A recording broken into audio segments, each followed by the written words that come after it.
بسم اللہ الرحمن الرحیم۔ یقدان یوٹیوب چینل دیکھنے اور سننے والے معزز سامعین کو السلام علیکم۔ سلطان خسرو ملک۔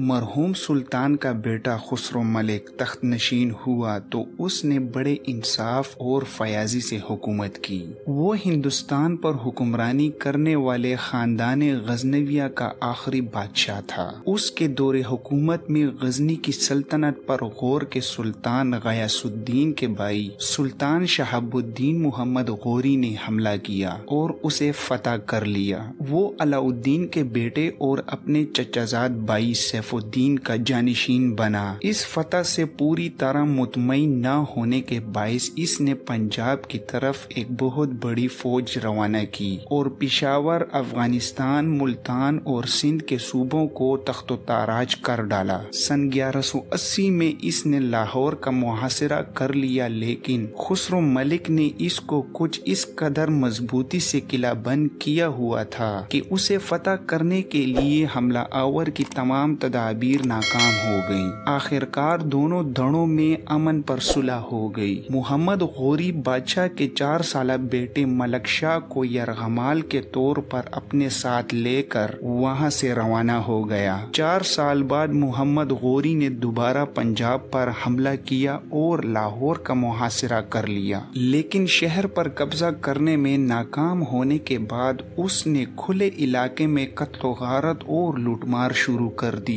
اور متعدد شہریوں کو قتل کر دیا۔ چنانچہ راوی اور چناب کے درمیانی علاقے کا انتظام کرنے کے لیے سیالکوٹ میں ایک مستحکم چھاؤنی قائم کرنے کے بعد وہ غزنی کی طرف پلٹ گیا۔ محمد غوری کی روانگی کے بعد خسرو ملک نے گکھڑوں کے ساتھ مل کر سیالکوٹ کے قلعے کا محاصرہ کر لیا، لیکن وہاں کے گورنر حسین فرمالی نے زبردست مزاحمت کی اور محاصرین کی طرف سے حملے کے ذریعے قلعے پر قبضہ کرنے کی تمام کوششیں ناکام ہو گئیں، لہذا محاصرہ اٹھا لیا گیا۔ اس کے تھوڑے عرصے بعد سن 1186 میں محمد غوری نے تیسری مرتبہ لاہور کی طرف پیش قدمی کی، تاہم اس نے تمام شکوک و شبہات کو بالائے طاق رکھتے ہوئے اس بات کو باور کرایا کہ اس مہم کا مقصد سلجوقیوں کو مغلوب کرنا ہے، اور اپنے اس مقصد کو ثابت کرنے کے لیے اس نے سلطان کے بیٹے ملک شاہ کو بھی ایک نہایت عالیشان حفاظتی دستے کے ہمراہ لاہور روانہ کر دیا۔ خسرو ملک جو اپنے کافی عرصے سے بچھڑے ہوئے بیٹے سے ملنے کو بے چین تھا، اس نے کسی قسم کی دغابازی اور فریب کا خیال نہ کیا اور اسے ملنے کے لیے ایک مختصر سی خادموں کی جماعت کے ہمراہ لاہور سے روانہ ہوا، لیکن محمد غوری خسرو کی مختصر سی فوج کو پیچھے چھوڑتا ہوا 20,000 گھڑ سواروں کی فوج کے ہمراہ نہایت تیزی سے پہاڑوں کی طرف پلٹا۔ اس نے خسرو کے لیے لاہور واپس جانے کا راستہ بند کر دیا اور رات کو اس کے پڑاؤ کا گھیراؤ کر لیا۔ خسرو جب صبح کے وقت بیدار ہوا تو اس نے اپنے آپ کو دشمنوں کا قیدی پایا، چنانچہ محمد غوری نے بادشاہ کو اپنی حفاظت میں لے کر لاہور کے فوری قبضے کا مطالبہ کیا۔ شہر کے دروازے کھول دیے گئے اور محمد غوری نے اپنے بھائی سلطان غور کے نام پر بلا مزاحمت پنجاب کے دارالخلافہ کا قبضہ حاصل کر لیا، لہذا خاندان غزنوی کی حکومت جو سن 962 سے 1186 یا 224 سال تک قائم رہی، اس کا خاتمہ ہو گیا اور سلطنت غزنی سے غور منتقل ہو گئی۔ خسرو ملک کو بما اہل خانہ غور روانہ کر دیا گیا اور وہاں اسے قید میں ڈال دیا گیا۔ اس نے 28 سال حکومت کی۔ سومناتھ کا مندر سنکھارا سے تعمیر کردہ ایک عالیشان عمارت تھی۔ ہندوستان کے مختلف علاقوں کے راجاؤں نے اس مندر کے عملے کی دیکھ بھال کے لیے، جو زیادہ تر برہمن راہبوں پر مشتمل تھا، 2000 دیہاتوں کے مالیہ کو وقف کر دیا تھا۔ خاص تہواروں پر ہندوستان کے مختلف علاقوں سے آنے والے زائرین اس مندر پر بے شمار نذرانے پیش کرتے تھے۔ سورج گرہن اور چاند گرہن کے موقع موقعوں پر 2 لاکھ سے 3 لاکھ تک پجاری اس مندر میں حاضر ہوتے تھے۔ بدھ کو گنگا کے پانی سے دن میں 2 مرتبہ دھویا جاتا تھا۔ اس مقصد کے لیے اس پانی کو 1200 میل کے فاصلے سے لایا جاتا تھا اور صرف اسی پانی کو غسل کے قابل سمجھا جاتا تھا۔ پجاریوں کو عبادت کے لیے بلانے کے لیے سونے کی زنجیر سے لکھی ہوئی 200 من وزنی ایک عظیم الشان گھنٹی لگائی گئی تھی۔ اس کا عملہ 2000 براہمنوں، 500 رقاص دوشیزاؤں، 300 موسیقاروں اور 300 حجاموں پر مشتمل تھا، جو مندر میں داخل ہونے سے پہلے پجاریوں کے سر مونڈتے تھے۔ سر مونڈے راہب عظیم بدھ کے سامنے سجدہ ریز ہو جاتے اور جواہرات سے آراستہ رقاص لڑکیاں اس کے سامنے رقص کرتی تھیں۔ ایک زمانے میں راجاؤں میں یہ رسم موجود تھی کہ وہ دیوتاؤں کی خوشی حاصل کرنے کے لیے اپنی بیٹیوں کو اس عظیم مذہبی ادارے کی خدمت کے لیے وقف کر دیتے تھے۔ اس مندر میں سومناتھ کے بڑے بت کے علاوہ سونے اور چاندی میں ڈالے ہوئے سینکڑوں بت تھے۔ ان سب کو محمود غزنوی نے کھلوا دیا اور سونے و چاندی کو غزنی اپنے ساتھ لے گیا تھا۔ ان میں سے ایک محل کو سن 1036 میں غزنی میں تعمیر کیا گیا۔ یہ ایک نہایت عالیشان ایوان پر مشتمل تھا۔ اس کے درمیان میں سونے کا ایک تخت رکھا گیا تھا جو نہایت قیمتی اور بیش بہا جواہرات سے مزین تھا۔ اس کے اوپر سونے کی زنجیر سے منسلک ایک تاج تھا جو نہایت قیمتی اور بے شمار جواہرات کی وجہ سے جگمگ کرتا تھا، اور جب بادشاہ دربار عام منعقد کرنے کے لیے اس پر رونق افروز ہوتا تو وہ اس کے لیے ایک چھتری کی شکل میں اس کے اوپر سایہ تمکن ہوتا تھا۔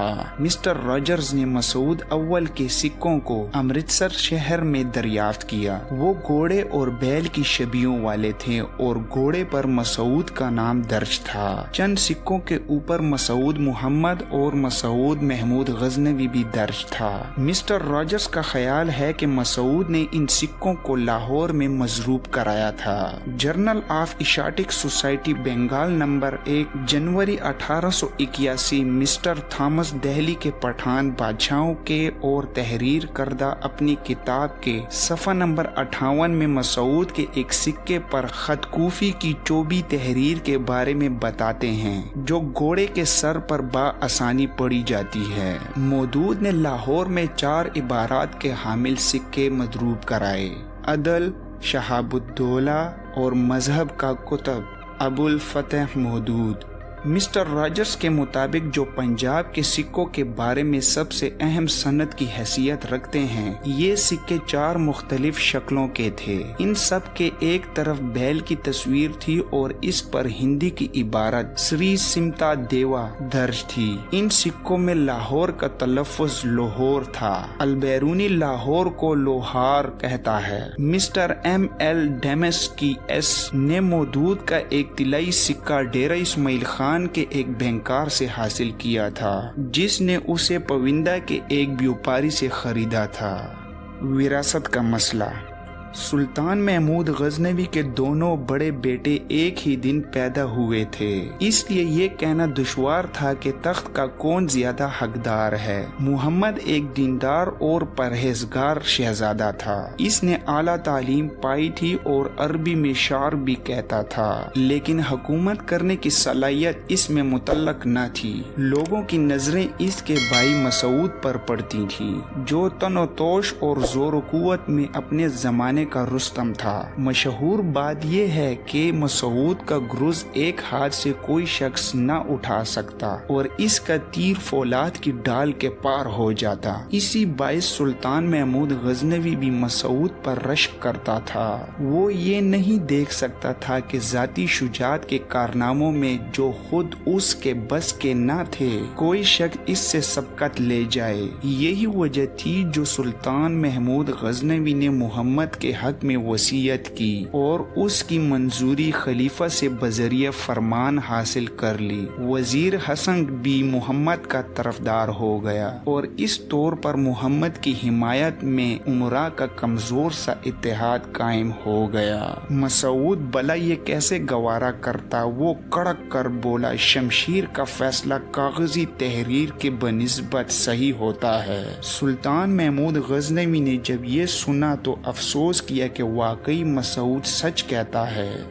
سلطان محمد غزنوی محمودی عہد کے آخری ایام میں مشرقی ایران کے فتوحات زیادہ تر مسعود ہی کی فوجی قابلیت کا نتیجہ تھیں۔ چنانچہ سن 1029 میں جب سلطان رہ سے بلخ کو واپس ہوا تو اس کو خراسان اور نو مفتوحہ علاقوں کا حاکم بنا کر چھوڑ آیا۔ جب سلطان محمود غزنوی فوت ہوا تو محمد کے طرفداروں نے بآسانی دارالخلافے پر قبضہ کر لیا اور اس کو گورگان سے بلا کر تخت پر بٹھا دیا۔ سلطان نے عوام میں مقبولیت حاصل کرنے کے لیے بہت سا روپیہ لٹایا، مگر باوجود اس فیاضی کے وہ رعایا اور سپاہ کے دل میں گھر نہ کر سکا۔ ہر شخص کو توقع تھی کہ مسعود اس پائیدار حکومت کو اکھاڑ پھینکے گا۔ سلطان محمد کو تخت نشین ہوئے ابھی 2 مہینے بھی نہیں ہوئے تھے کہ ابو النجم احمد ایاز علی دایا اور ان کے ساتھ غلاموں کی ایک جماعت دن دہاڑے شاہی استبل سے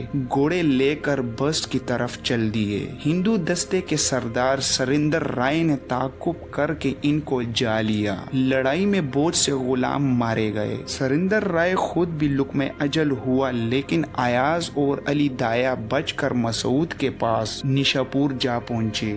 مسعود کی روانگی باہمی سمجھوتے کے خیال سے مسعود نے یہ صورت پیش کی تھی کہ وہ خراسان اور عراق پر اکتفا کرے گا بشرطیہ کہ خطبے میں اس کا نام محمد سے پہلے لیا جائے، لیکن محمد نے اس کا نہایت سختی سے جواب دیا۔ مسعود نے غزنین پر چڑھائی کر دی۔ محمد پایا تخت سے نکل کر تکین آباد پہنچا۔ وہاں اس نے رمضان کا مہینہ گزارا، مگر قسمت میں برگشتگی تھی۔ عین موقع پر اس کے سب سے بڑے حامیوں یوسف بن سبکتگین، امیر علی خویشند اور وزیر حسن نے دغا دیا۔ عید الفطر کے 2 روز بعد 3 اکتوبر کی شب میں وہ اس کو خیمے سے باہر گھسیٹ لائے اور کندہار کے قلعے میں قید کر دیا۔ ان کا خیال تھا کہ مسعود ان کے فعل سے خوش ہوگا، چنانچہ اس کے استقبال کو ہرات کی طرف بڑھے، لیکن باوجود اس اظہار وفاداری کے مسعود نے ان کی پچھلی سازشوں کے قصور کو معاف نہ کیا بلکہ محمد کو اندھا کر دیا۔ امیر علی خویشند کو سزائے موت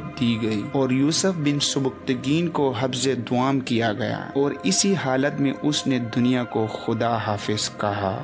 حسن کا انجام حسن کو ابھی بلخ کے قصاص کے رسوائی کے لیے چھوڑ رکھا۔ وہ وزارت سے معزول کر دیا گیا اور مسعود نے اپنے باپ کے مشہور وزیر خواجہ احمد بن حسن میمدی کو قید سے رہا کر کے اپنی سابق خدمت پر بحال کر دیا، جہاں وہ 18 سال تک نہایت حسین و لیاقت اور رعب و دعب سے کام کر چکا تھا، لیکن راندہ درگاہ جنگ کا انجام دیکھ کر سب کو اس سے ہمدردی ہو گئی۔ بہقی نے اس واقعے کو اس طرح بیان کیا ہے کہ آنکھوں کے آگے تصویر کھینچ جاتی ہے۔ کئی ہفتے تک تو حسن قید میں رہا، اس کو طرح طرح کی ایذائیں دی جاتی اور ذلیل ترین کام اس سے کرائے جاتے۔ آخرکار ایک روز دیوان میں اس کی طلبی ہوئی۔ خواجہ بزرگوار اس کے ساتھ غیر معمولی مروت سے پیش آیا۔ اس سے کہا گیا کہ وہ اپنی ساری جائیداد سلطان کی نظر کر دے اور اس کی بات کی ایک تحریر لکھ دے۔